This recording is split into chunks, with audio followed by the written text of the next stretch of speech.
तर मंडळी, थंडीच्या दिवसामध्ये बऱ्याच वेळेस असं होतं की इडलीचं पीठ चांगलं फर्मेंट होत नाही आणि इडली मऊसूत जाळीदार पांढरीशुभ्र बनत नाही.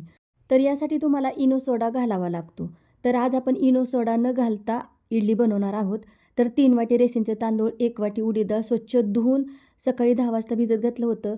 5 वाजता मी हे यातलं पाणी काढून घेतलं आहे. डाळ तांदूळ व्यवस्थित भिजलेला आहे. डाळ तांदूळ तुम्ही वेगवेगळं भिजायला घातलं तरीसुद्धा चालेल. आणि डाळ तांदूळ भिजत घातलेले जे पाणी होतं ते मी बाउलमध्ये काढून घेतले. तेच पाणी आपल्याला वाटताना घालायचं आहे. दुसरं पाणी अजिबात घालायचं नाही. डाळ तांदूळ वाटताना त्याचबरोबर आपल्याला अर्धी वाटी पोहे भिजून घालायचं आहे आणि डाळ तांदूळ बरोबर वाटून घ्यायचं आहे.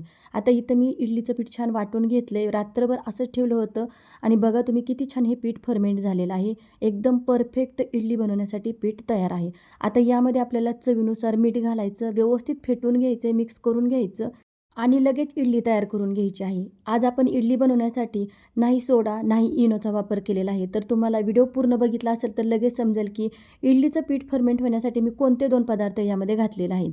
बघा, पांढरी शुभ्र जाळीदार अशी मऊसूत इडली तयार आहे.